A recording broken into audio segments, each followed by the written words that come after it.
in Toronto in the past, you would never dream of selling your property before you had bought something because you'd lose your house and you'd be out of the market. We're now in a totally different scenario than that. And I'm still cautioning people to be very, very careful. Yes, we're seeing this return in some marketplaces, in some property types. And I don't think that prices are going to get away from us.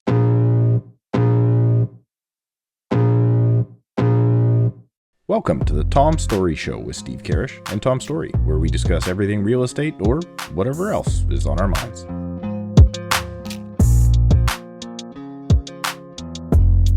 I hope they start as soon as you start the intro, Tom. I hope they just start drilling in the background. That's exactly what's going to happen. That's real life. Yeah. Welcome back, everybody, to another episode of the Tom Storey Show. We thank you for being here. If you are watching us on YouTube and you haven't already, make sure to subscribe. Join our growing community. We are well past 1,500 subscribers now, which me and Steve very much appreciate, and that you show up here every single Sunday and watch us talk about what's going on. And if you're watching this video, make sure to throw us a like as well. If you're listening on the audio platforms, just want to say, hope you're having a great day wherever you are listening. Steve, some people have told me they listen in their car. I've had one person tell me they listen when they go for runs. I've had another person tell me that they listen when they take their dog for a walk. So I'm learning all these ways in which people are listening. But not walking their dog in their car, as we learned. That apparently is not possible. And the show continues to grow. So thank you, everyone that kind of consumes our content. We really appreciate it. On to today's guest, who is also someone who I hear maybe actually listens to a few episodes of the show, which is awesome. Marianne Miles has joined us. Marianne works for Chestnut Park Real Estate, which is associated with Christie's International Real Estate. To my disappointment, when I first got into the industry, no, it's not the cookie company. It, in fact, is a luxury real estate worldwide company, different Christie's. Marianne's been, I think, over 15 years in the industry. You've really built an amazing business. You know your stuff. We're really excited to have you here. So welcome to the show. Thank you guys so much for having me here. It's I literally have been listening to you since day one. I didn't even know it was on YouTube for the longest time. And when you invited me to be on, I had to go and actually watch it to say, okay, someone's going to see what I look like on here. And I have to figure out what I need to look like. So I actually listen to the podcast usually on Sundays. Every Sunday morning, I'm either driving or walking on the boardwalk because I live in the beaches. So. Yeah. And I'm a new resident in your neighborhood, so I'm sure we'll bump into each other sooner or later. Absolutely, for sure. Yeah. So I want to give everyone a heads up that I have come to a new location today to record, which I thought would be my quiet space, and drilling has just started. So I'm going to mute myself while I can, but we're going to power through this thing. And otherwise, So your home YouTube studio is being constructed. So for a quiet space, you went to the office, which is being constructed. But I didn't think it was being constructed today. I thought the construction was done. So happens when you don't edit. This is real life, right? Yeah, it is what it is. So Marianne, to give people a bit of a background about you. So I mentioned before, 15 years in the industry, you built an amazing business and have a great reputation in this industry. Kind of give us like, why did you get into real estate? Have you always lived in Toronto? What does your business model look like? And then I think we'll go into what we're seeing in the market right now. Sure. I have been in real estate it's over 15 years now, which is pretty crazy. Time flies, I think, when you're having fun. And I've been a broker for 15 years here in Toronto. I was born and raised in Midtown Toronto and absolutely love this city. I have lived in the East End for the last 10 years. I sort of bopped around from Midtown down into the east.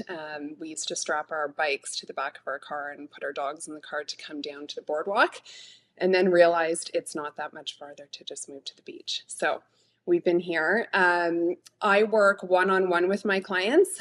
Sort of unlike yourselves, I'm a single agent who works. I've got a full-time assistant and work one-on-one with my clients. And then I have a team of people who I've sort of curated over the year to help me prepare for listings. Now, was that a conscious decision you made where you wanted to be involved in every step of kind of running this business? Because we know there's a lot of burnout that's involved if you're doing everything. Did you grow a team and then go back to yourself? Or you've always just been, this is the way that you want to do it? Nope, this is just the way that I do it. I think I've sort of run on intuition. And for me, it's just been really important to work one-on-one with my clients and be able to be there sort of at every step of the way and really in all of the communication and the negotiations throughout the process. It was probably about 5 years ago that I took on a assistant, and that's when the sky sort of opened for me. And I realized you don't have to be loading photos onto MLS or into feature sheets at 2:00 in the morning on your kitchen island, and all of that can be happening at the same time as working. So that was a game changer for me. But I don't really have any sort of wishes or desires to run a team. For me, I only take on a certain number of clients throughout the year. So it's not about getting the most number of buyers and sellers or transactions throughout the year. It's about servicing the people that I work with. I think that's awesome. You also mentioned something in the area that you live. You said you lived in the beach. Can we get to the bottom of this? Is it the beaches? Is it the beach? Is there Facebook fights about this? Like for Steve that doesn't know, this is the area east of the city where the waterfront is and the boardwalk. And been around for a long time. It's a great area to live in. But people call it two different things. And wasn't there like an official thing a few years ago where we like actually named it? I think there was an official thing back in the 90s. I remember being sort of like in the back of the car as a kid and listening to it on the radio. We were the beaches. We now are the beach. Oftentimes you can tell how long someone has lived here for, depending on how they respond to your question. I think I go back and forth between the two. I don't know what I said earlier, but I call it the beaches. Typically someone saying the beaches if they've been here for years, and the beach if they're new to the neighborhood. So when I moved in, one of my friend that lives in the area, we went over to their place, and he gave me the Beaches sweatshirt, and I was like, oh, I've joined the cult. I'm a part of this now. I was trying to just sneak in here, but now I have a sweatshirt that says the beach. You need the toque, you need the sticker on the back of your car, you need the whole 9 yards. Okay, so now you live in this area of the city, but you probably service other areas as well. Where is your business based? Like, where are you doing most of your transactions? My brokerage is Midtown Toronto. I service sort of the central core and across the downtown. And I end up doing a lot of business in the neighborhoods that I work. So I do probably over 60% of my business is in the east end of the city. Tommy, you're muted again. Man, he's trying to get in and out of here. This is going to be so terrible. I heard a little buzz in the background of maybe drilling starting, so I muted myself and forgot to unmute. I forgot. Yeah, Steve mutes himself like always, where I just leave my mic on. So, Tom, I'm going to teach you how to use Zoom. It's this new program we're using. Well, we're not on Zoom, but go for it. Yeah. Okay, I want to get into the market. On previous podcasts and recent videos on both me and Steve's YouTube channel, we've talked about how we've seen an uptick. Things are changing here.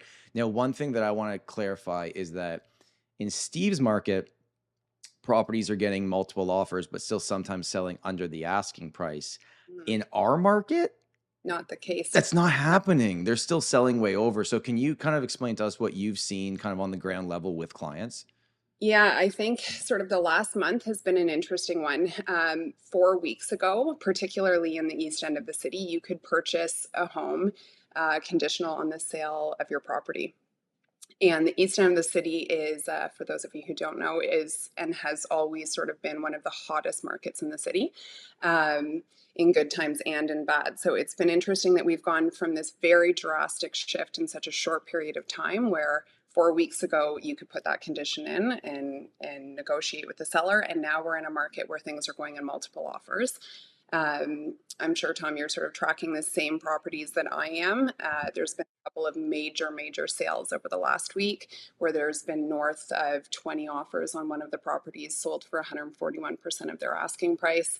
Another big detached house in Riverdale that went with 9 offers that needed to be gutted back to the studs. So we're sort of seeing it across all different property types. It's a huge shift in a very short period of time.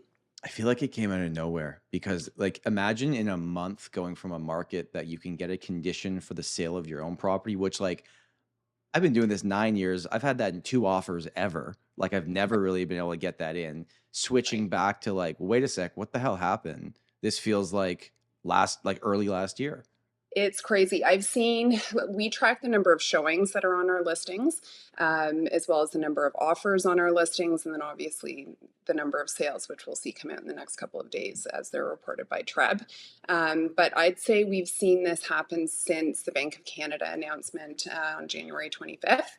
But certainly has ramped up in the last couple of weeks. So it seems that consumer sentiment has changed. People who have been sitting on the sidelines for the last 8 to 9 months are stepping back into the market and feel that it's go time.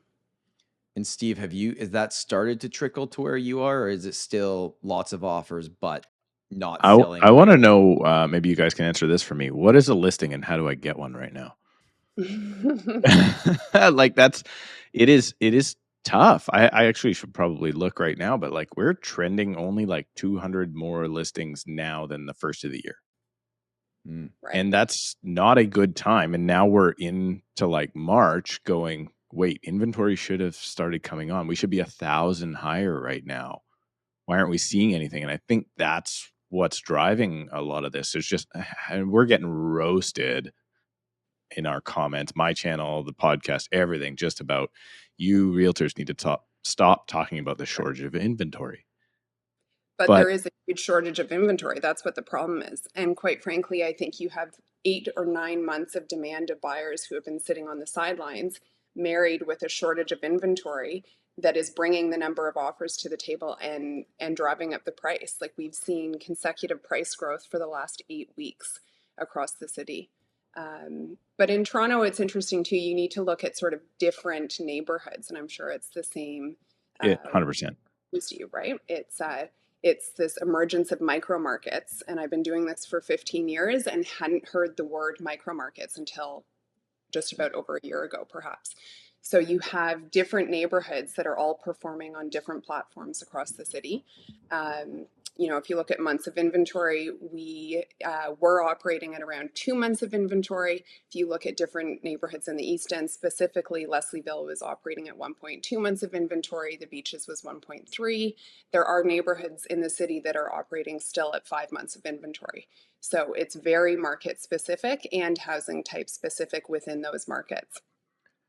And it's not only that, it's like when you're working now with a buyer and you say, okay, there's no inventory out there.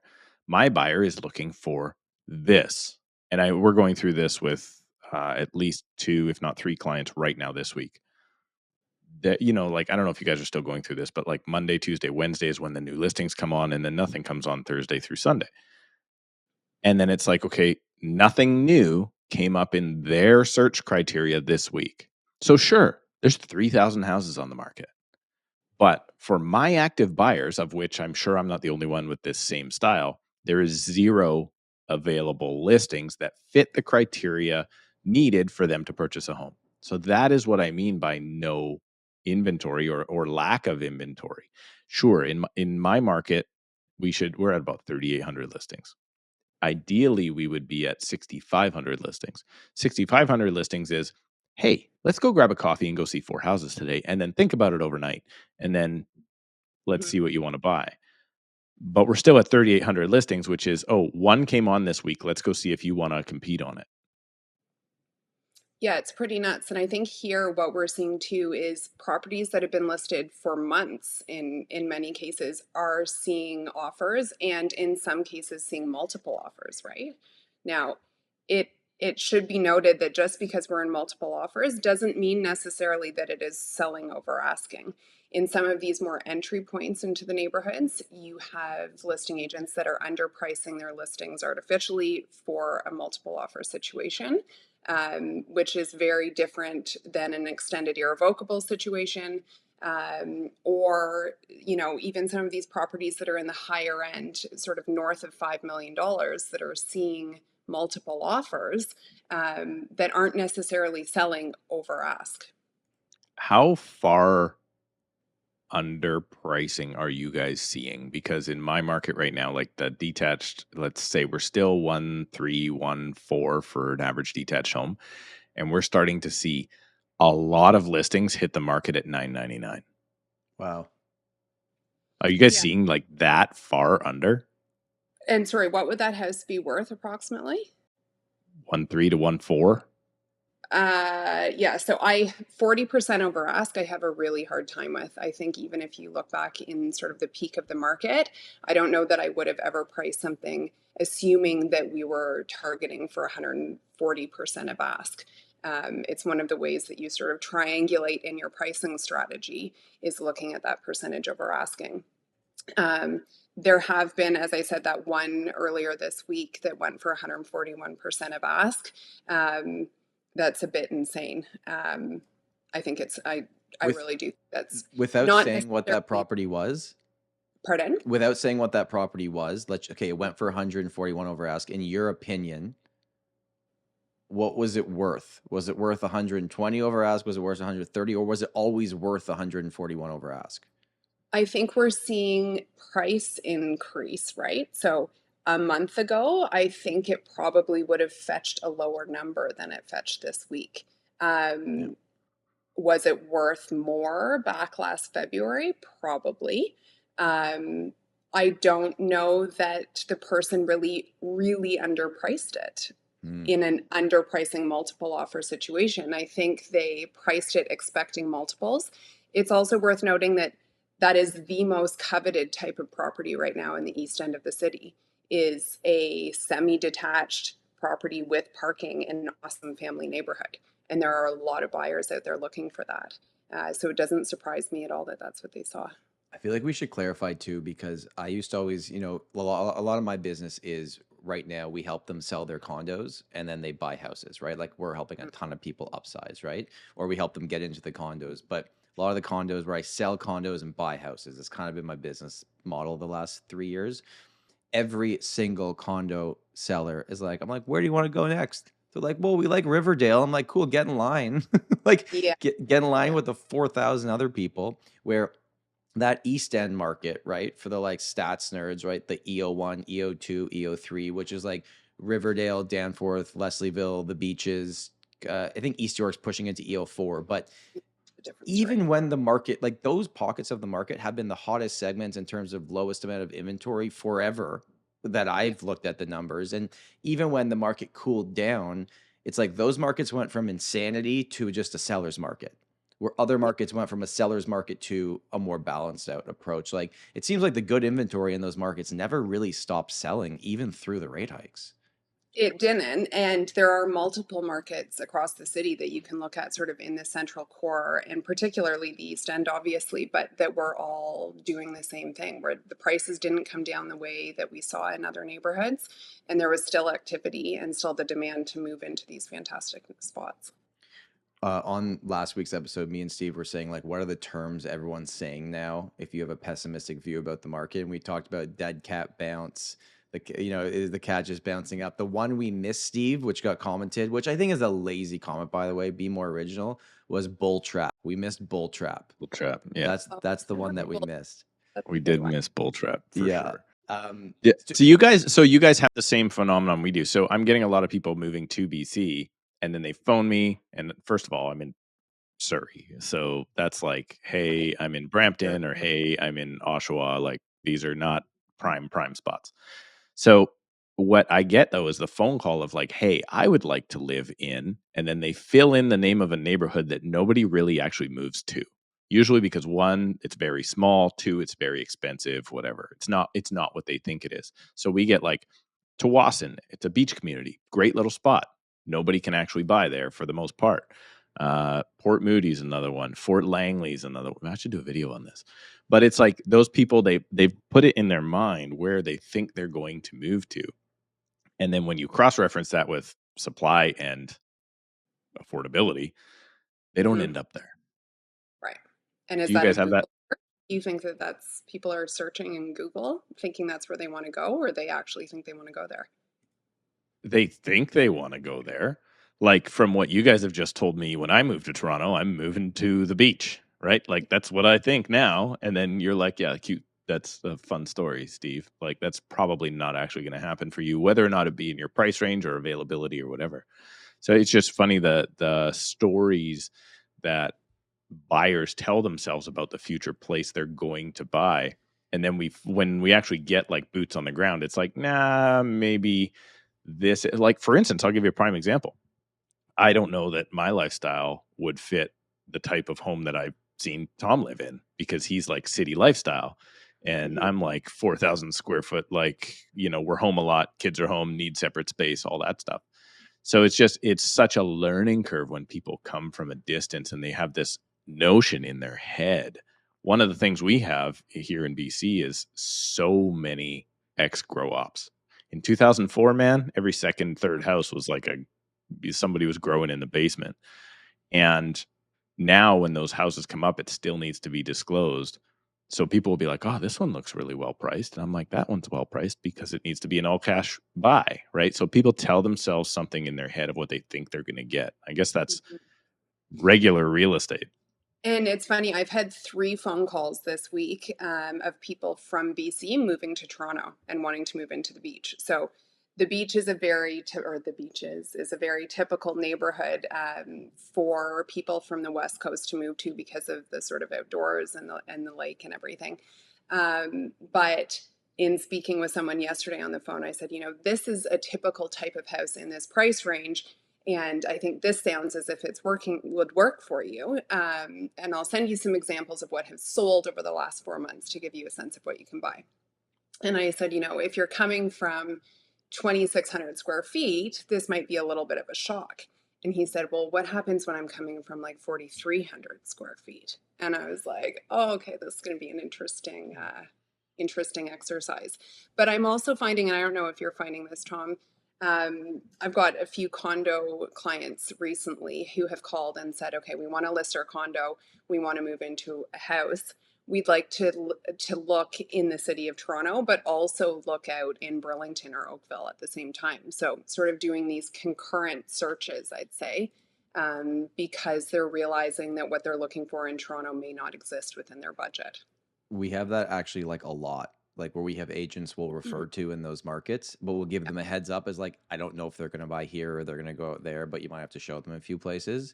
Well, and that's exactly what I'm doing, is just referring them out, right? Yeah. So. And what Steve said too is like when people, I joked about everyone says they want to live in like Lessibility, Riverdale. That's when they start because they've been used to downtown lifestyle. They still want close to downtown, but they want to go east or west.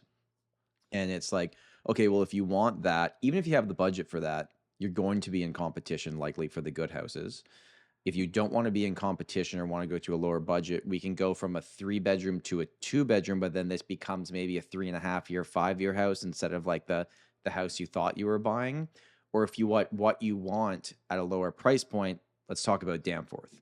This episode of the Tom Storey Show is brought to you by the YouTube for Real Estate video course. Are you interested in creating an engaging, value-driven YouTube channel to help educate your client base on real estate in your market, as well as introduce a new revenue stream to your business? Perhaps you've already created a YouTube channel, but are struggling to gain viewership and the subscribers you are looking for. The YouTube for Real Estate course will provide you with proven tips and strategies on how to create and cultivate an engaging YouTube channel, as well as how to optimize your channel, resulting in higher viewership, subscribers, and yes, deals. But that's not it. I implemented YouTube in my business in early 2021, and it has easily been the best marketing source for meeting new clients that I have ever had in my business, period. Better than expensive geo-farming, internet marketing, and open houses combined. And now it even rivals my repeat and referral business. If you would like to learn all the tips and tricks for meeting new clients using YouTube, simply go to Video Course Login or click the link in the description below and sign up for the YouTube for Real Estate course today. And learn a year's worth of my painstaking research of learning how to use YouTube for real estate in just a few hours by taking the YouTube for Real Estate course. So go to videocourselogin.com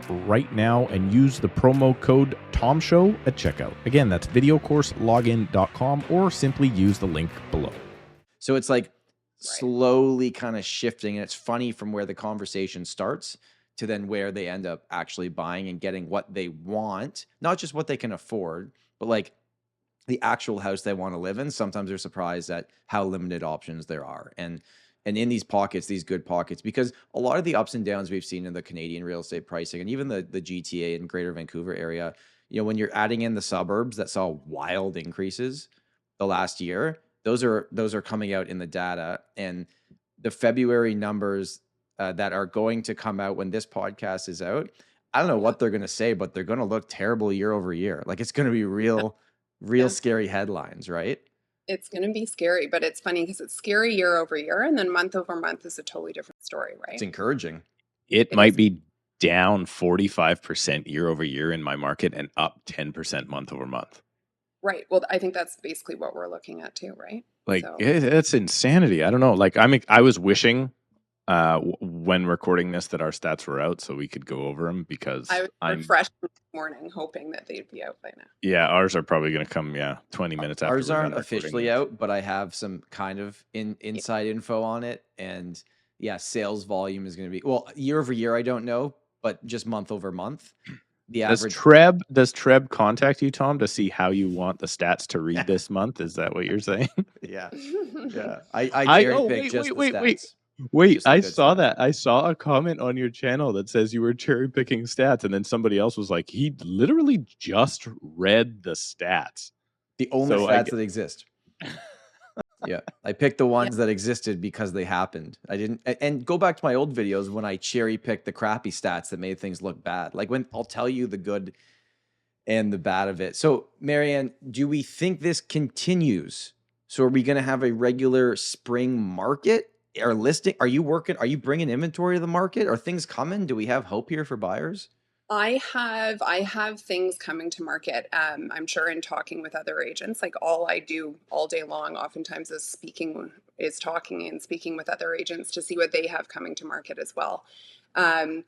There is inventory, I think, coming to market. It's not as much as we need or as much as we would traditionally see in a spring market. Our spring market usually starts sort of halfway through February, and I don't see when these properties are going to hit the market. It's funny, the dead cat bounce, like I was talking about that yesterday, and we actually had to put down a family cat yesterday, so it was sort of a bad use of that term at that time, but it will be interesting to see. I'm very cautious in using the term that the market has rebounded and that we're on the way back up. I do think that there has been a large number of buyers sitting on the sideline, and this is pent-up demand, and they're now coming to the market, and we don't have a lot of inventory. So that's what's driving what we're seeing right now, I believe. I don't think we're returning to where we were certainly sort of in February, March of this year. I think it's going to take years to get there. And I think there's still a lot to be said about where interest rates could go and what's going to happen with the Fed in the States. And I think it's too soon to tell. And I think too, like, me and you work, in the same kind of the different pockets of the city, but the same market, where when we are saying things, we are talking about the city of Toronto. And that's even different from when our real estate board releases their stats. Most of those sales didn't happen in the 416 area code. When you actually break them down, like most were 905. So most of them are 905. And it's really frustrating. And I don't know, Steve, if your stats are reported the same way, but you can't put Brampton and what's happening in their market right now in the same sort of category as what's happening in some of these really hot family coveted neighborhoods throughout the city that are seeing the action that they're seeing right now. The grind. There goes the power drill. Thanks, Tom. Sorry, guys. Yeah. That's literally the market crashing behind Tom. They're trying to prop it back up as we speak. We have little bells when the market picks up or cools down, so we're all aware of what's going on. We just ring the bell. Yeah. Did you know, Tom? Actually, this is interesting because we have something here. We have like this stat center website that's really cool. It's weird because I look at Tom's stats when he's reporting on them. I'm like, I wish I had those.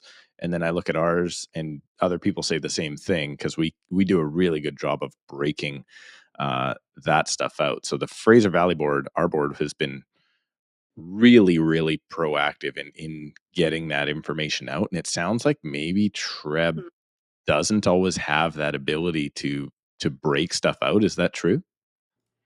They have the ability, the TREB Market Watch, which is a publicly available, report every month, is actually very, very well done. But if you go into other sources that we have access to as realtors, it does break it down better than just the TREB Market Watch. But my biggest thing with it is, like, I'd love to go in halfway through the month.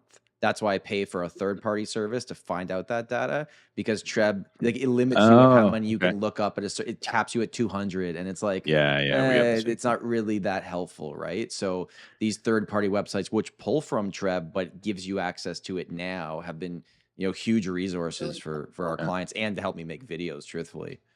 Yeah. The Fraser Valley Real Estate Board at one point was like the innovation in Canadian real estate. Honestly, at one point it was like, you guys use web forms, I assume. Yeah. So web forms was made, designed, and managed from the Fraser Valley Real Estate Board office by like 3 guys for like 15 years. And then they gave it to CREA to manage, let everybody in. And then CREA promptly gave it to a third party company, How the did that worst go? real estate company on the planet. They buy all of their competition and then immediately suck. They pull all the funding out. I won't name them here because never mind. I was going to say it, but I won't. Don't say it. Yeah. But they are literally terrible. So it was way better when it was. And the cool part was, because they were Fraser Valley Board guys, when there was a problem, I actually got to go and sit with those 3 guys that designed the program and be like, here's the flaws. And they were like, this is awesome. I can't believe you're actually like, you're a user of the program and you're like, hey, I'll just pop by and show you the problems I'm having. It was great. And then they changed it over to that.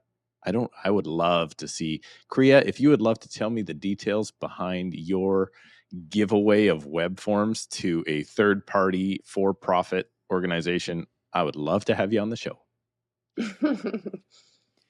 I will say, though, we're giving CREA a bit of crap here, but the fact that we do own realtor.ca is like the way that Canada works for our industry and the regulation of real estate does, obviously it's not perfect. There's lots of little issues along the way, but the consumer protection in terms of how we are regulated, and the fact that we own this system and it's not sold to a third party, like on the biggest platform, I think is very, very important compared to what's happening in the States. Oh, way better than the States, because the States is now basically run by Redfin and Zillow.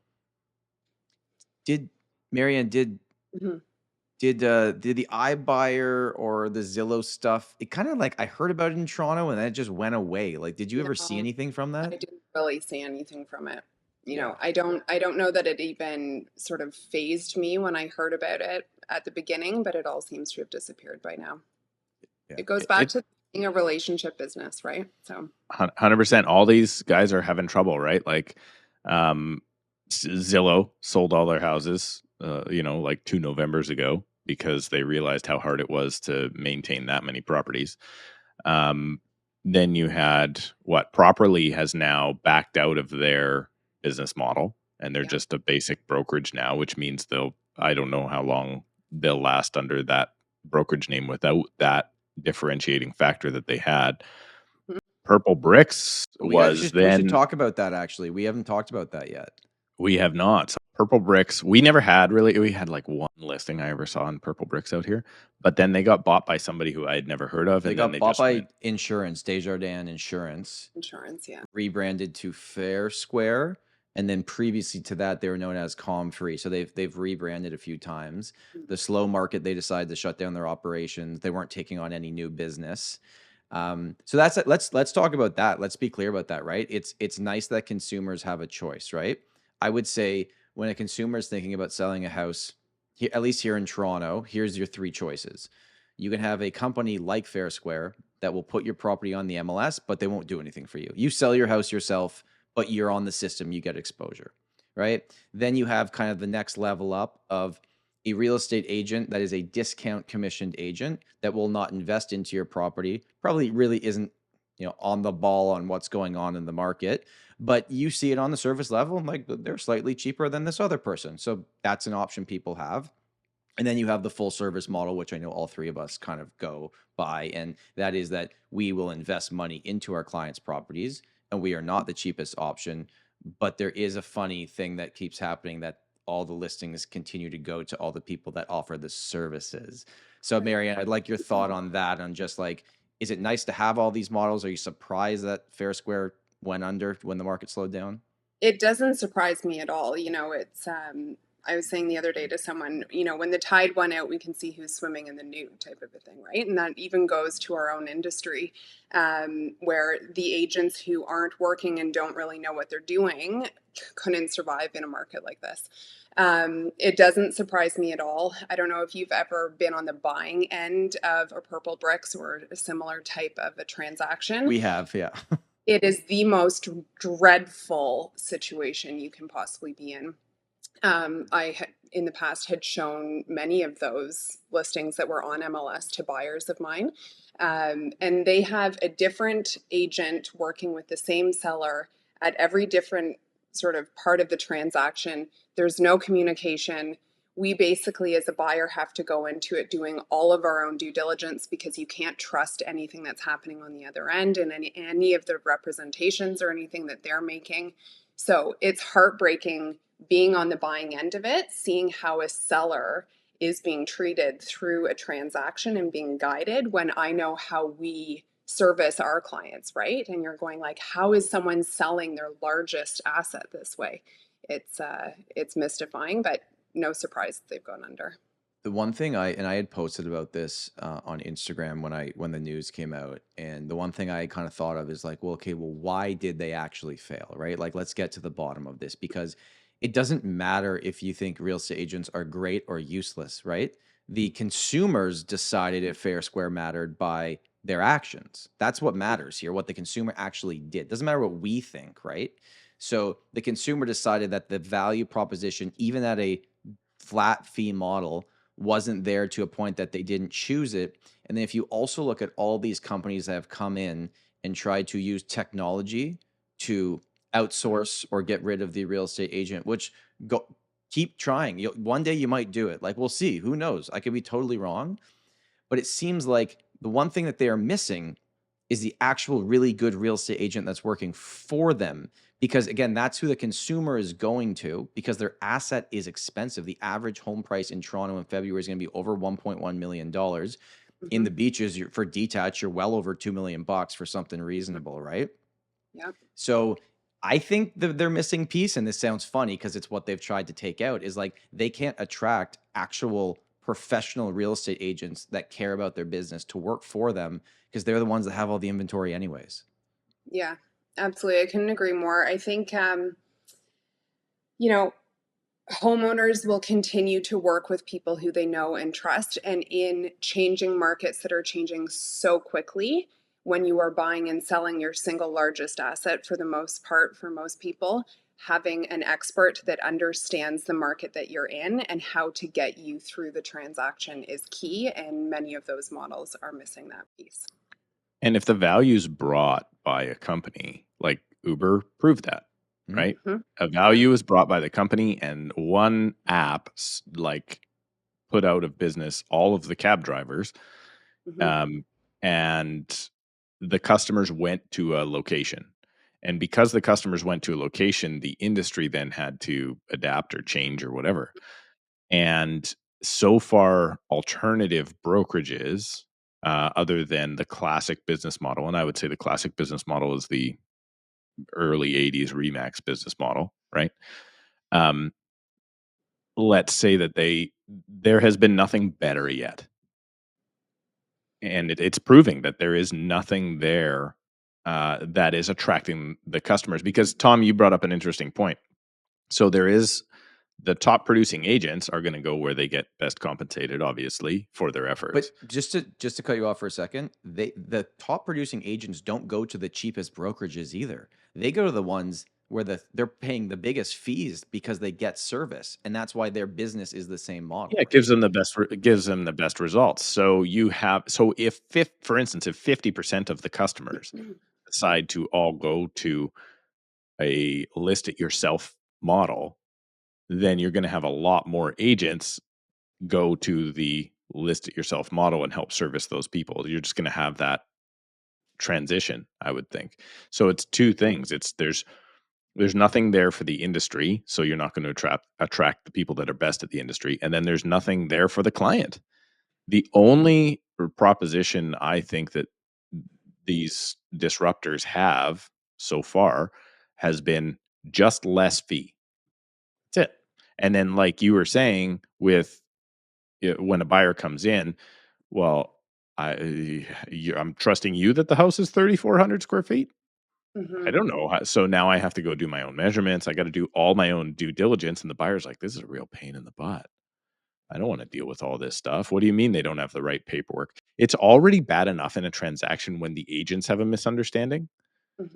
Now drop two people into the equation that have no understanding of the industry and then have a misunderstanding. It's just, it's just not going to be set up for success. Yeah, no, sorry. I was going to say, even in the height of the market, when things like, we all know how fast this industry moves, and how, especially when we were sort of in a much hotter market, you had to be in a house within an hour of it coming to market with paperwork ready, reviewing home inspections and ready to offer on something. To have a house on a street that is what's happening, and that seller is getting the most amount of money for their home possible probably on that night, and then to have something down the street that's listed by one of these models, and you go to present an offer on their property and they won't even look at it until tomorrow. Like, the market moves faster than they're capable of moving, and it doesn't make sense to me. I don't know if they still have this, but I remember years ago we were dealing with one of these companies and they're like, oh, we don't work on the weekend. I'm like, well, like, welcome to real estate. They don't work evenings and weekends, right? And like, it's unfortunate. We work weekends and evenings. That's what we do, right? That's how we work. I don't even think real estate agents start work until 4:30, because when I'm on my ride home from my day, that's when my phone starts ringing. So it's when everyone else is done work. It makes sense, right? Yeah, totally.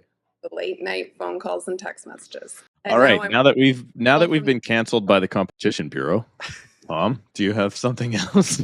Yeah. This episode of the Tom Storey Show is brought to you by the Real Estate Video Course. Today's real estate industry has changed, and you can no longer rely primarily on door knocking, cold calling, and geo-farming. While these strategies still work, video provides something that these traditional methods just don't, and that is leads that reach out to you because of you and the message and content that you are providing. I believe that video is king, and that through video, you can leverage your message, create stronger relationships, and become the authority on real estate in your marketplace. The Real Estate Video Course is a 5-part course that will teach you the fundamentals of video, including why it's so impactful, the equipment that you need to invest in to get started, and the proven tips and strategies used to ensure long-term success. So go to videocourselogin.com today to become a true creator, level up your editing and production skills, and develop your real estate video plan to leverage your message to current and prospective clients. That's videocourselogin.com. The link is below in the description, and don't forget to use the discount code TOMSHOW at checkout for 10% off any purchase. That's videocourselogin.com and use the checkout code TOMSHOW. That's TOMSHOW. I actually wanted to quickly ask you, and typically with guests, I don't bring up brokerages, but I respect your brokerage a lot, and I know a lot of people there. So I want to quickly, Chestnut Park is, I think the parent company that owns it is also Sotheby's. Am I wrong on that, or is that? So Peerage owns it, which also owns Sotheby's. Yeah. Okay, and you are kind of a Toronto. No, I guess you're not Toronto specific anymore because you guys are everywhere. But you started as a boutique luxury brand, and then it's expanded since then. Is that kind of the model? It is. It still is a boutique luxury brand within Toronto. It's just that we have opened offices in other parts of Ontario that have the same sort of luxury properties coming to market. Yeah. Well, all I say is every deal I've ever done with one of your agents has been like a pleasant experience. So you guys have people that do business. And Eileen, friend of the show, was also on the show. She's awesome. Eileen, I met her last night. She's a great friend. Oh, were you? Yeah, no, it's a really great group of people who work there. Isn't it funny how our industry is like there are in the Toronto Real Estate Board, there are 80,000 people with a real estate license, but also like last night I was having drinks with Shay, like your best friend. And it's so Yeah, weird how all the people that actually do the business all know each other. they all know each other. Yeah. Like it's such a And you small were world. chatting with Jillian Oxley, I think, yesterday. I was Yeah, I chatting. saw her at the chairman's event. Yeah. Yeah, I've talked to Shay twice already today. It's a small city and a small group of Steve, do you have friends in Surrey or no? I have most of my friends are now realtors. No, it is that way though, because like the first question I still ask to this day, and like we're not as diluted as you guys are, but I still ask to this day when a new listing pops up, I always ask my team like who's got it listed. right. Because now I know how to react. And unfortunately now that's becoming more challenging because usually the names are not kind of the old guard. So we just went to our top 10% dinner, which is bigger than it's ever been, obviously, because we have more agents than ever. And I was shocked at the names that I didn't see there because that kind of, let's call it boomer, if we want to call it, generation of realtors is now either dying or retiring, one or the other. And that there's a lot less of the faces. So the changing of the guard is for sure happening, and that could be a little tough. But yeah, you see the same, you recognize most of the same people, and the people at the top, like that top 10% dinner, in my opinion, should probably be the top 1% dinner now, because those are the people that are really doing the business. If I told you how many units it took to get you in the top 10% of Fraser Valley this year, you would be. Can I guess an over under? What would it be? Like 15? Under. Okay, so that's interesting. Under 15? To get in the top 10%. So if you're the bottom 50%, you probably didn't do a deal, I would assume. Right. But we also have to acknowledge, right, that like some of this is political in the way in which some team leaders only allow deals to go under their name, so the other person doesn't count as a deal, even though they're an agent, and right or no? Well, let's just make it totally clear that everybody on my team last year made the top 10% on their own, Right. without the rest of the team, right? Right. So, and then you combine those together. So, I mean, you want to have something there, but I had this discussion too with, well, I probably shouldn't say that publicly, but I did have this discussion about awards for sales achievement. And it was like, those awards have been the same financial level since I was in the business. Right. So the threshold is still the same on dollar volume. But when I got in the business, you could buy a detached home for $350,000, and now you can't buy one for under 1.2. Right. Right. So the really increase should in be 4 pay times. is 4 times. Yeah. But the award, so you may as well, like that should have been maybe a $25,000 award when I got into the business. Right. Our company, because we're national, we do it by province. So it's actually it shifts depending on where you are and what the home prices are. But last year it changed where everyone was winning awards that were one level above what they usually do, and I looked into it. It's because we pegged them all down. And I'm like, oh, okay.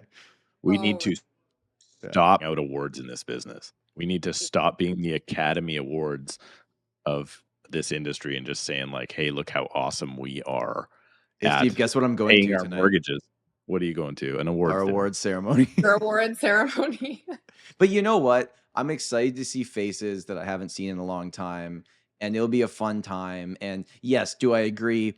Posting your stuff everywhere is probably not the best thing. Your client doesn't give 2 craps about what number you were at your company. Of course not. But it is nice to see your friends in the industry, right? There is nothing more valuable, I don't think, than just being able to have those. Am I breaking up here? Because wow, this is bad on my end. We can still hear you perfect. All right. So there's nothing more valuable than having time with the colleagues, right? Yeah. To have that time and energy spent with talking to your friends in the industry and gaining knowledge, and just the camaraderie that can come out of it is fantastic. Do we all have to pat ourselves on the back because we paid our mortgage last year? No, probably not. No, but I think this is a relationship industry, right? And just as much as it's relationships with buyers and sellers, it is amongst the agents as well. And yeah, correct. And I think, Tom, that you've enjoyed doing deals with our brokerage.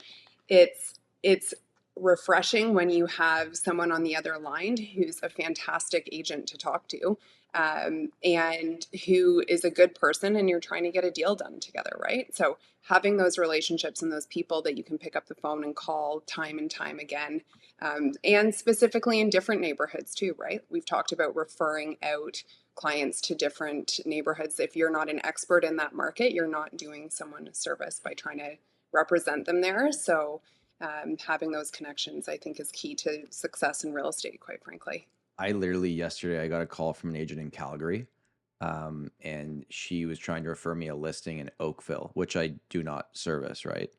And it would have been a $2.5 million listing. That, if let's be clear, if I was in the first 2 years of my career, I'm hopping in my car and pretending I sell in Oakville, okay? But just for all the realtors that are listening at this point of the podcast, I referred it out because I don't know that market. In GPS, you should not be selling that property. Yeah, I like that. That's good. Okay, so there's a few things I want to kind of, like, the last 10 minutes here kind of talk about. And by the way, is there anything you want to chip in? And we're open to discussion on anything here. But obviously something that me and Steve do is when we're thinking of, podcast titles and making videos, is we look through the headlines. Right. And we just see, like, okay, what does the consumer sitting at home who's not actively thinking of buying or selling, what are they inundated with? Okay. So I wrote trying some to down. Like clickbait titles here. Is this what you're trying to do? No, I just want to read actual real headlines. I took these this morning. Okay. And let's just talk about, like, okay, what are they trying to say? What is the consumer that is uneducated? And I mean that not in a bad way, but just mean they're not actively doing this. Well, how are they feeling? And then let's kind of figure out, okay, well, what's actually going on here, right? Can I point out that today's headlines are Tom Storey's tomorrow YouTube videos? Can I just point that out before we start here? Yeah, that's how I get my titles for them. They're really good at clickbait. They're really good at it. Yeah.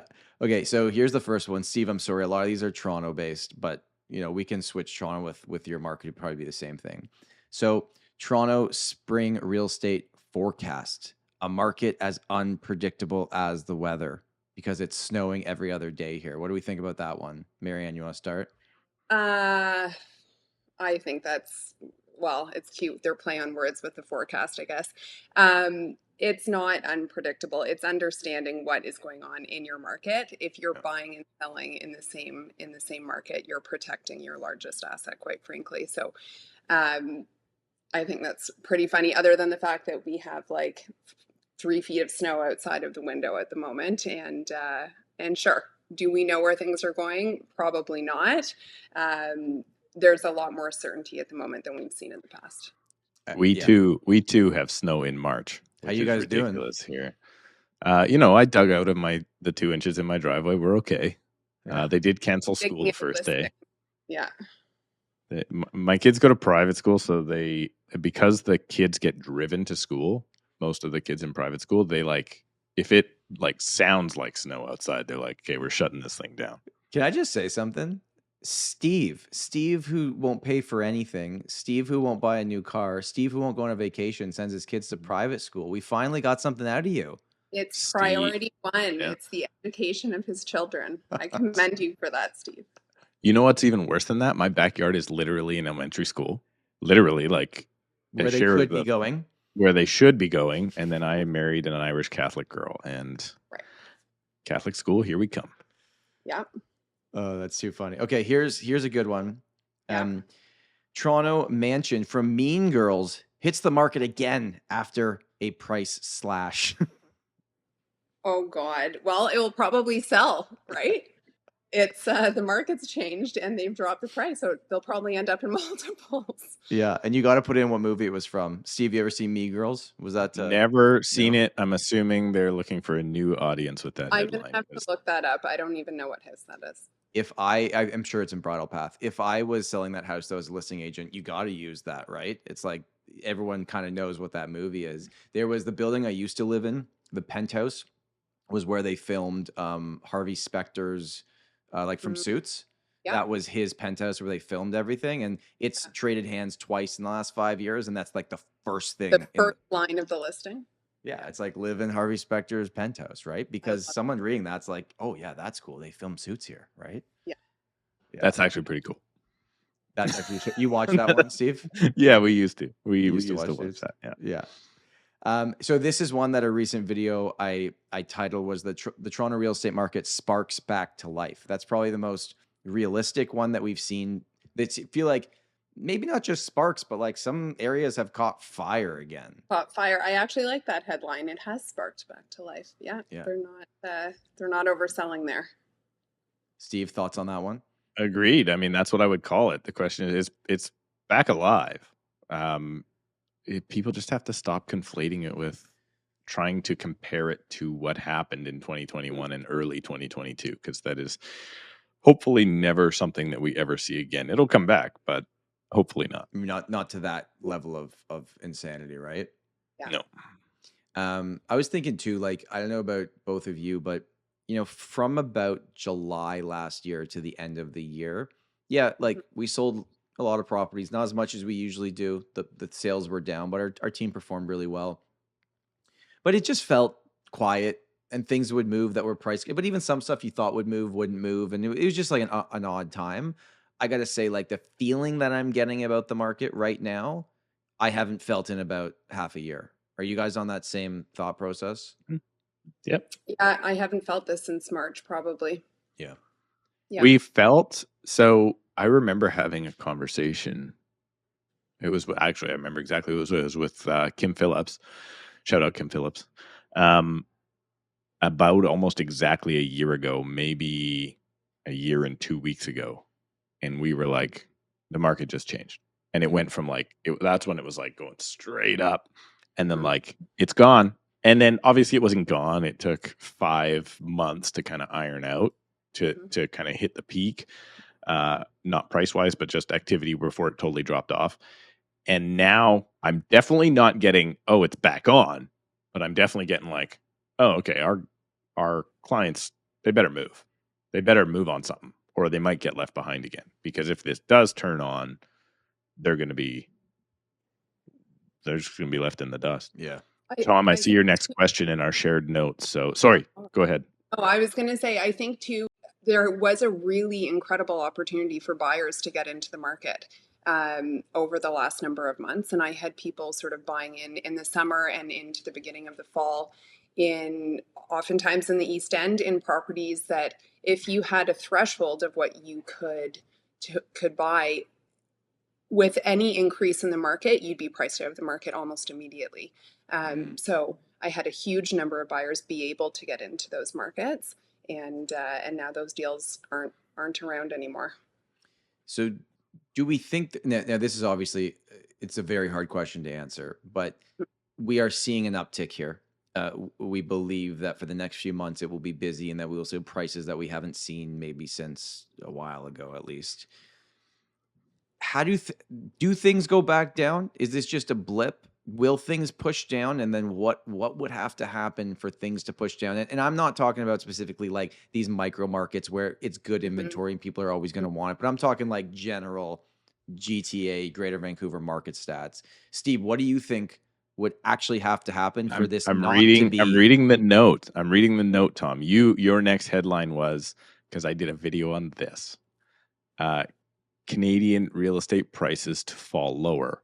Worst case is a return to 2014 pricing. So I did a video on this, got 9,500 views. This article was to me hilarious because what it will take to do that was everybody's like, of course it's going to go there. Okay, cool. First of all, that's right now. In my marketplace, I think I broke it down. So that's a return to like $660,000 detached houses, where we are still at 1.35 to 1.4.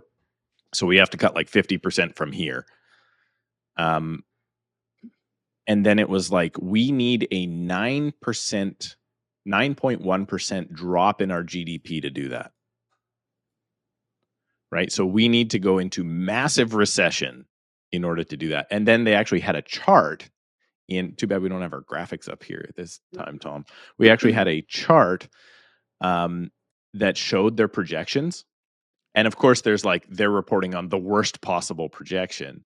And all of their other projections, even the like most probable downturn, was like full recovery by, not full recovery in price, upward trend in the market by at least Q3 of this year at the latest. And this is on a Canadian, the entire country scale of everything. Entire country scale. Yeah. So the numbers that they were all reporting on, first of all, those have already happened. Right? They're like, oh, it's going to drop 30%. I'm like, my market's down 30%. So now what? But it's just this. Where was it? Was it Better Dwelling? Where was it? Of course it was Better Dwelling. Was Better Dwelling. Of course it was.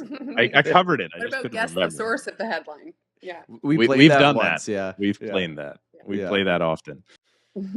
So I guess to wrap this up here, maybe let's just still focus on the market, because I think it is very interesting here. Like, I think people listening are like, what is happening? Like, if you're giving advice to buyers right now or sellers right now, like, what are those conversations like?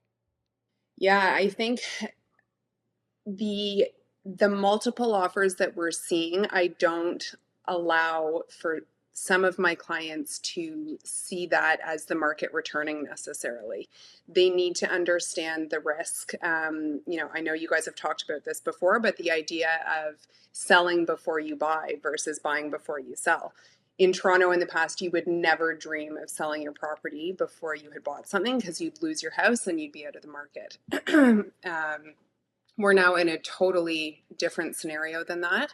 And I'm still cautioning people to be very, very careful about going and buying something before they sell. So I think that it is worth noting that, yes, we're seeing this return in some marketplaces, in some property types, but it's not necessarily straight across the board. And I don't think that prices are going to get away from us here. I think this is going to be a bit of a sideways grind. Yeah. You know, I think it's always relative, right? If you're going to buy and sell, depending on what the market's doing, but not always, because like if you're moving up, you like a quiet market or downward trending market. If you're moving down, you want an upwards looking market in terms of what you're doing. And I had a client that we listed his condo at the beginning of January, got it sold by the end of the month, and then got him into a semi with a price point under 1.2 and in a good area. Like, and I was like, wow, okay, we hit that timing. Good timing. Yeah. And now, even if we had sold the condo for 30 grand more, that exact same house, I could make an argument goes 70 to 80 grand more. Right. I was going to say 100 more. Yeah. So, you know, it's like. But again, it's buying and selling in the same market, right? Right. Where the stress of not selling by now would have been worse than the alternative. Well, you know what I mean? But I think that's just something to keep in mind, that like every single person's situation is different. Yeah. And as Steve likes to always remind me, is that people still, from my understanding, like to live in places that have roofs on them. Roofs are super popular. Yeah. They are popular. It's different tolerance to risk, right? It's the same as shopping a mortgage. Different people can tolerate risk differently and have different backup plans. I was going to ask you actually, because we had discussed this on the last episode, not to get like into specifics of your clients' finances or anything, but are people taking fixed right now? Is anyone going variable? I'm finding the majority of my clients at the moment, probably like 75 to 80% of my clients are going short, like 1, 2, 3 or fixed rates, to create some certainty right now and then sort of see where things are at in a few years from now. That seems to be the trend with most of my clients. Is that what you're saying? I thought so. Well, that's what I'm seeing with my clients, but I ran a poll on this and a bunch of mortgage brokers messaged me being like, I'm shocked it was even close, that a lot of people were still saying variable. And I had a few people comment saying like, we took variable because we think rates are going to go down. I'm like, I hope you're right. Like, yeah, I hope so. I'm going to go on the record right now, Tom. If I was doing anything right now, not in my position. Yeah. But if I was advising on a first-time buyer right now, I would lock in for 5 years right now.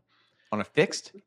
5-year fix right now. Personally, I 100% would, because, and again, this is for a first-time buyer, somebody that's on some risk sort of fixed, risk adverse for sure. But those people that are 2 or 3 years in the market should not be gambling, because there is a very good argument that yes, indeed, we do see rates go up because jobs reports are good. The problem is not going to be necessarily, I don't think, Canada's economy, because it apparently sucked in the last quarter, which is good. Which the news also said, well, now the economy sucks, so that's bad. But no, that's what we want to have happen. I thought that was the whole point. Yeah. But exactly. But the U.S. economy is not slowing down. And if anything, most outside of the last couple of days, like index funds are going back up in the States. Like the economy's cranking. So I would very much, I'm not convinced that rates will come down at all in the next 2-3 years. And I don't know if they'll go up, but I'm not convinced they will come down. I don't think we will see a 3.99 rate again for 3 to 5 years. Right. Possible. Which is not a bad rate. Can we say that? Like my first not a bad rate. 12 years ago was at 4.99% 5-year fixed, and I thought it was a fantastic rate at the time. So yeah. Tom, I have one thing I want to wrap with, because I know you're about to ask me that. Okay. You know my polls on my like channel. Polls. Yeah. I like my polls. You got to start posting a poll every week on your main channel. You do it for us on the podcast, so I just kind of. You know, if you want to get up to the level of subscribers that I have, Tom, you're going to need to start running more polls. Marianne, this guy just passed me after I crushed him for like 6 months in a row. And now he won't even take my calls anymore. I'm booking through his assistant. It's just, he's on another level. The ego has gone crazy. Tom has to use my Calendly link now. Okay. 271 votes. That's not bad, right? That's representative. 271 votes. Which of the following are you? Canadian citizen, permanent resident, or foreigner? This is from our conversation last week. What percentage of the 207, let's start with the obviously lowest one, of the viewers of my channel, what percentage do you think are foreigners? 5 to 10%. Yeah. 7%. Okay. Not bad. Now, this is the controversial part. How many are PRs? Marianne, you want to guess?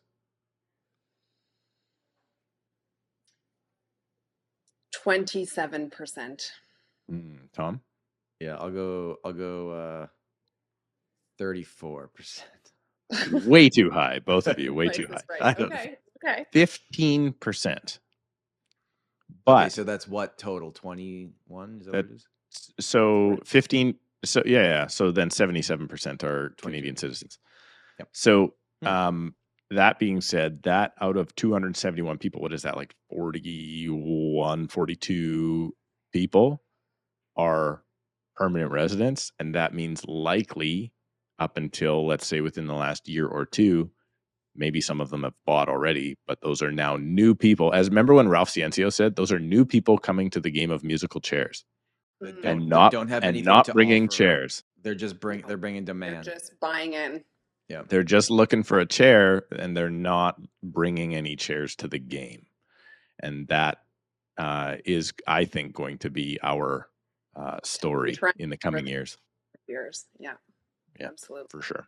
Interesting. That was a fun episode. Thank you so much for coming on and joining. We appreciate you being here. Thank you so much. For anybody that wants to connect with you after listening to the podcast, what's the best place for them to go? Probably Instagram. It's at Marianne Miles Broker, MarianneMiles Broker. Instagram is sort of how people can see what I'm all about and see how I work with my clients and that type of a thing, or just hopping on my website. Amazing. Well, thank you so much for joining us today. I'm hopeful that we can see each other in person in the new hood, in my new hood, your old hood. And thank you everyone for watching. Thank you everybody for listening. We will see you next Sunday. If you haven't already, make sure to like and subscribe to the YouTube channel. Steve's nodding his head because I finally remembered. And leave a review for on darn Apple sake. Podcasts. Leave a review. And we are very close. I'd say by next episode, we will actually have an email that's specific to the show. I'm not giving Steve access because he'll just email everyone back. I'm the only one with access.